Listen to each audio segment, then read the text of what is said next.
Hey everybody, it's Timeconsuming here, and in this video, it's 10 tips for cubing on the go, part 2. Let's get started.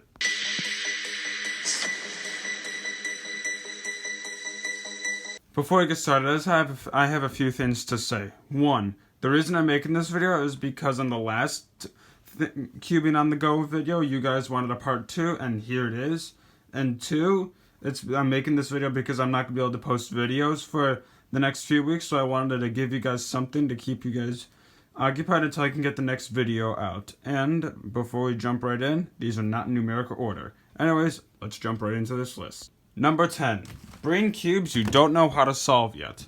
Why? Because let's say you're going on a 5-hour road trip and you don't want to be super bored just waiting to get there. You're going to want to bring some cubes you don't know how to solve. For example, a paramorphics, which this applies to me. And you don't want to be bored throughout the whole road trip, so you're going to want to bring some cubes to keep yourself occupied during the road trip. Therefore, these cubes are perfect candidates for me because I don't know how to solve them, and it'll prevent me from getting super bored on the road trip. Number 9. Bring time-consuming cubes. Why? Let's use the same example that you're going on a really long road trip, and you want to be able to kill the time by solving, let's say in this case, 3x3, and you average about minute and a half on 3x3. If you do about a few hundred solves, you'll have killed a few hours of your road trip, and you'll have probably gotten faster at solving 3x3 in the process. It's a win-win. Number 8. Bring bigger cubes. Why? Same example, you're going on a 5-hour road trip, and you average about 3 minutes on a 7x7. That is a really good average, actually. And you do about 100 solves on said road trip. You would have already been really close to your destination by the time you're done completing those 100 solves, and you would most likely have gotten faster at solving 7x7 in the process. Another win-win scenario. Number 7. Bring complex cubes. Why? Same example, you're going on a 5-hour road trip and it takes you about 3 minutes to solve a 2x2 or 3x3 mirror blocks. And you do about 100 solves.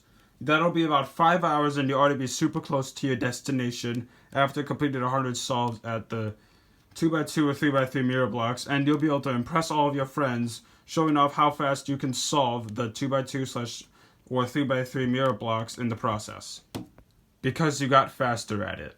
Number 6. Don't bring too many cubes. In this bag there are 14 cubes, and you're most likely not going to use them all. You're most likely going to use the cubes that you want to get faster at. Let's say you want to get faster at 3x3, pyramids, and 2x2x3. You're most likely going to use those 3 cubes out of the rest of the cubes in this bag because you want to get faster at them, and then the other cubes will just be a waste of space inside your bag. Number 5. Bring multiple bags. This applies to competitions only because you're going to want a bag for your mains and cubes that you don't want to sell or cubes that you're going to be using at the competition, and a bag for cubes that you are going to be selling or you just want to bring for fun. And if you bring only one bag with all of the cubes you want to bring in it, you will get confused on which ones are your mains and which ones are the ones you want to bring for fun/sell. Number 4. Make use of your space. This applies to competitions too. Let's say you want to get faster at 7x7, 4x4, 5x5, 6x6, 3x3, and pyramids. You're going to want to bring all of those cubes, and maybe their backups too, to make them as good as possible for the competition, or you could just bring them for the trip to make sure you get faster at them. Then when you get home, set them up and make them as good as possible for the competition. Number 3. Bring cool looking cubes that you can solve. Take this GeoCube for example. It looks like a completely broken and impossible 3x3 to a non-cuber because they've only seen 3x3s that are complete. But in the cubing world, this is a completely possible 3x3 that you can solve with 3x3 algorithms. It's just a little harder because it's a 3x3 with some missing pieces. And this doesn't look like that to a non-cuber because they're stupid and don't know this cube exists, so it can be a complete show-off and brag to all your non-cuber friends that this cube is possible. Number 2. Bring shape-shifting cubes. Take this mirror cube for example. A non-cuber would think of 3 things. 1. This cube is always solved no matter what you do to it because all the stickers are the same color. Or 2. You broke the cube by turning it because most, if not all, non-cubers have only seen cubes that do not look like this after scrambling them. And then there's the floppy cube.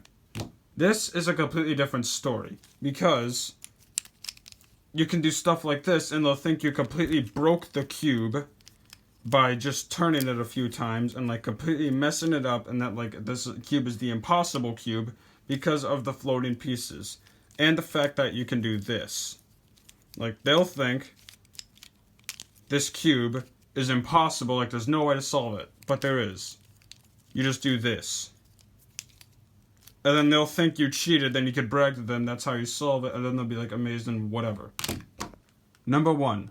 Bring 3x3s and 2x2s. Why? You're going to want to get faster at these to prove to non-cubers that you are a 2x2/3x3 god, because the world record for 2x2 is under a second, and the world record for 3x3 is under 4 seconds. And if you get somewhere around that, like let's say a 7-second solve on this, and like a 4-second solve on this, they'll think you're a 2x2/3x3 wizard or god, because then they'll think you got a world record, then you could brag to them that you have a world record, and everyone will love you because you have a fake world record.